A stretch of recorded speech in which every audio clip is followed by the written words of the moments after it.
आकार, एकाहार, ये एक है क्या? भारत, एक है भारत। बताओ जी, अलारीपू भारत के निम्नलिखित में से किस शास्त्रीय नृत्य का एक नृत्य है? शास्त्रीय नृत्य का, तो अलारीपू की शुरुआत, भरतनाट्यम की शुरुआत अलारीपू से तिल्लाना पर वो खत्म होता है।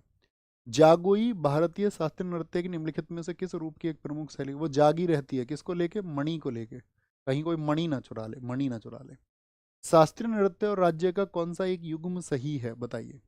भरतनाट्यम क्या कर्नाटक का है? नहीं, तमिलनाडु का है। कथक यूपी का है। कथकली उत्तर प्रदेश का है क्या? नहीं, केरल का है। सत्रिया असम का है। किसका है? असम का है।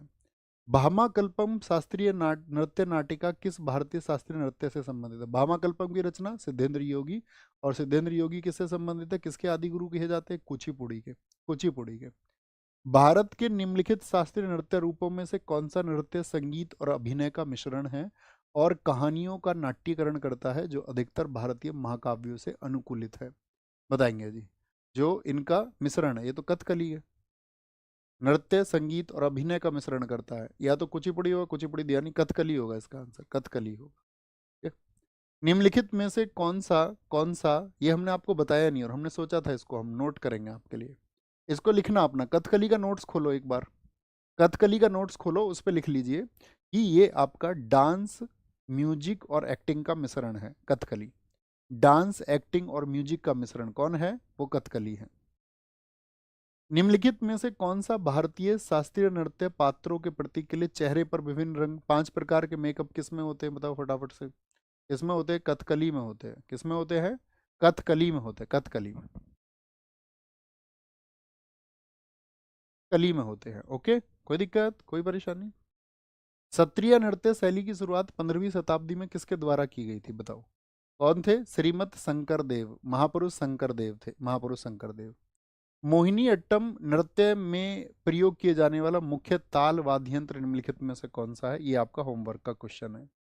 और अभी साथी आप तुरंत जाएंगे, जैसा कि आप सब जानते हैं, सब लोग साथ होकर आपसे यही रिक्वेस्ट कर रहे थे कि भैया रेलवे रिफॉर्म्स के लिए आपको ट्वीट करना है, तो लिखिए एक बार रेलवे_रिफॉर्म।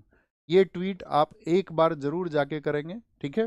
और अपना ही ट्वीट करना, मतलब रिट्वीट भी आप उसको कर सकते हैं, लेकिन आप अपना ही ट्वीट करेंगे तो वो ज़्यादा अच्छा है। बहुत सारे साथी ट्विटर चलाते नहीं हैं, लेकिन आपको चलाना सीखना चाहिए साथी, अगर आप स्टूडेंट हैं, ठीक है? तो उसको ज़रूर ट्वीट करिए, और जो आपकी तरफ से ट्वीट जाएगा वो ज़रूर असरदार बनता है। उनको लगता है कि भाई हाँ, स्टूडेंट्स इस देश के कुछ डिमांड कर रहे हैं, और वो डिमांड्स जब कभी भी आए, किसी भी पक्ष के द्वारा आए, उसमें कोई टीचर आपसे कहे, उस कभी भी आए, किसी भी पक्ष के द्वारा आए, उसमें कोई टीचर आपसे कहें उसको करने के लिए या ना कहें, उस बात का अर्थ नहीं है। आपको अपने अधिकार जानने होंगे, बस टीचर इसको यूनाइट कर सकते हैं कि भाई हाँ, इकट्ठे एक पावर लगनी चाहिए।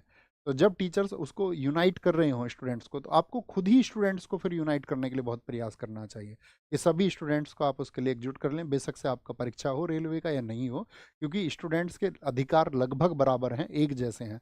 तो वो किसी और का अधिकार है तो आपका भी अधिकार बनता है। हो सकता है कल आपको इसकी ज़रूरत हो, तो फिर सामने वाला स्टूडेंट सोचे कि यार मेरा तो ये एग्ज़ाम नहीं है। तो जब आप उस कम्युनिटी को एक रिप्रेजेंट करेंगे, एक एकता के साथ में रिप्रेजेंट करेंगे, तो वो ताकत बनती है और वो आपकी मांगे फिर स्वीकार्य होती हैं। तो एक बार जरूर आप इस ट्वीट को करना, और होमवर्क का आंसर लिखना मत भूलना प्यारे साथी। सारे